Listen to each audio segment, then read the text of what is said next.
Hi friends, నమస్తే. మీ సేవ notification అయితే విడుదలవడం జరిగింది. ఈ యొక్క నోటిఫికేషన్లో భాగంగా మీరు మీ సేవా సెంటర్ కోసం ఏ విధంగా అప్లికేషన్ చేసుకోవాలి, కావలసినటువంటి అర్హతలు ఏంటి అనేటటువంటి పూర్తి ఇన్ఫర్మేషన్ని నేను మీకు ఈ వీడియోలో అందించడం జరుగుతుంది. వీడియో చూస్తున్నటువంటి ప్రతి ఒక్కరు కూడా వీడియోని లైక్ చేయండి.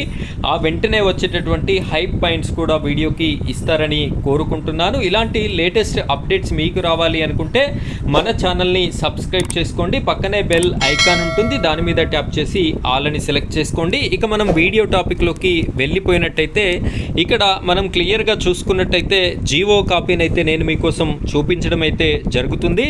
దరఖాస్తు చేయు విధానం చూసుకున్నట్టయితే 13వ తారీఖు రోజున ఈ యొక్క అప్లికేషన్ అయితే స్టార్ట్ అవ్వడం జరిగింది. 27వ తారీఖు వరకు, ఏప్రిల్ 27 వరకు అయితే అవకాశం అయితే ఇవ్వడం జరిగింది. దరఖాస్తుదారు దరఖాస్తు ఫారంని నింపి మీరు సంబంధిత ఎంఆర్ఓ కార్యాలయంలో ఇవ్వవలసి ఉంటుంది. దరఖాస్తు ఫారం ఎక్కడి నుండి తీసుకోవాలి అంటే డిస్క్రిప్షన్లో మన వాట్సాప్ గ్రూప్ అయితే ఉంటుంది.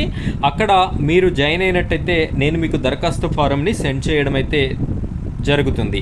ఇక్కడ ఉండాల్సినటువంటి అర్హతలు: దరఖాస్తుదారునికి నిరుద్యోగి అయి ఉండాలి, ఎలాంటి ఉద్యోగం ఉండకూడదు. దరఖాస్తుదారుడు దరఖాస్తుతో పాటుగా 1000 రూపాయలు ఈ గవర్నెన్స్ సొసైటీ ఆదిలాబాద్ గారి పేరు మీద డీడీ అయితే తీయవలసి ఉంటుంది. గ్రాడ్యుయేట్ లేదా అంతకన్నా ఎక్కువ విద్యార్హత, అదేవిధంగా కంప్యూటర్ పరిజ్ఞానం కూడా ఉండాలి. దరఖాస్తు తప్పనిసరిగా అకాడమిక్ సర్టిఫికెట్లు మరియు కంప్యూటర్ ట్రైనింగ్ సర్టిఫికెట్లు కలిగి ఉండాలి. అవసరమైన మౌలిక సదుపాయాలు అంటే ఆర్థికంగా కూడా స్థిరపడి ఉండాలి అని చెప్పేసి చెప్తున్నారు. 21వ సంవత్సరం నుండి 44 సంవత్సరాలు మధ్య కలిగినటువంటి వారైతే అర్హులుగా భావించవచ్చు. దరఖాస్తుదారు అదే మండల కేంద్రానికి, ఇప్పుడు ఒక ప్లేస్లో ఈ మీ సేవా కేంద్రం ఉంది అంటే ఆ మండల కేంద్రంలో ఉన్నటువంటి ప్రతి ఒక్కరు కూడా అప్లికేషన్ అయితే మీరు చేసుకోవచ్చు. ఇక్కడ ధృవీకరణ పత్రాలు పరిశీలించేటప్పుడు ఎస్ఎస్సి నుండి గ్రాడ్యుయేట్ వరకు అన్ని ఒరిజినల్ సర్టిఫికెట్లు చూపెట్టవలసి ఉంటుంది. నివాస ధృవీకరణ పత్రం, కుల ధృవీకరణ పత్రం కూడా చూపెట్టాలి. దరఖాస్తుదారు పోలీస్ క్లియరెన్స్ సర్టిఫికెట్ కూడా జతపరచవలసి ఉంటుంది. దరఖాస్తుకు అనుబంధముగా సమర్పించబడిన ఆధార పత్రాలు అన్నింటిపై గెజిటెడ్ సర్టిఫికెట్ అనేది, గెజిటెడ్ సైన్ అనేది చేయించాలి. ఇక్కడ పరీక్ష కూడా నిర్వహించడం జరుగుతుంది. 40 మార్కులకి పరీక్ష ఉంటుంది. ఇంటర్వ్యూ 10 మార్కులకి ఉండడం జరుగుతుంది.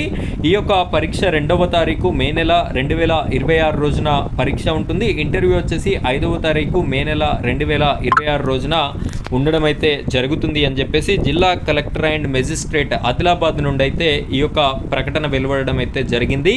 ఇదే విధంగా మీకు ఏ జిల్లా నోటిఫికేషన్ వివరాలు కావాలి అనుకుంటున్నారో ప్రతి ఒక్కరు కూడా మీ యొక్క జిల్లా పేరుని కామెంట్ రూపంలో పంపినట్టయితే నేను మీ జిల్లా వివరాలను కూడా ఇదే విధంగా వీడియో రూపంలో అందించడం అయితే జరుగుతుంది.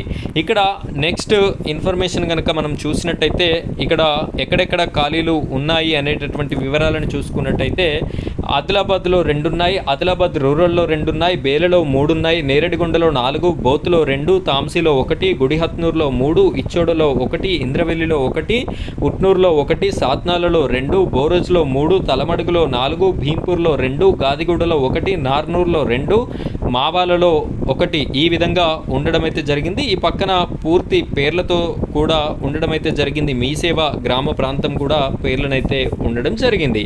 ఈ విధంగా ఎవరైతే మీ సేవల కోసం ఎదురు చూస్తున్నారో ప్రతి ఒక్కరు కూడా మీరు అప్లికేషన్ చేసుకుంటారు అని చెప్పేసి మీకోసం ఈ వీడియోని చేసి పెట్టడం అయితే జరుగుతుంది. మిస్ కాకుండా ఇదే విధంగా వీడియోస్ రావాలి అనుకుంటే మన ఛానల్ని సబ్స్క్రైబ్ చేసుకొని సపోర్ట్ చేయండి. Thank you friends, thank you very much.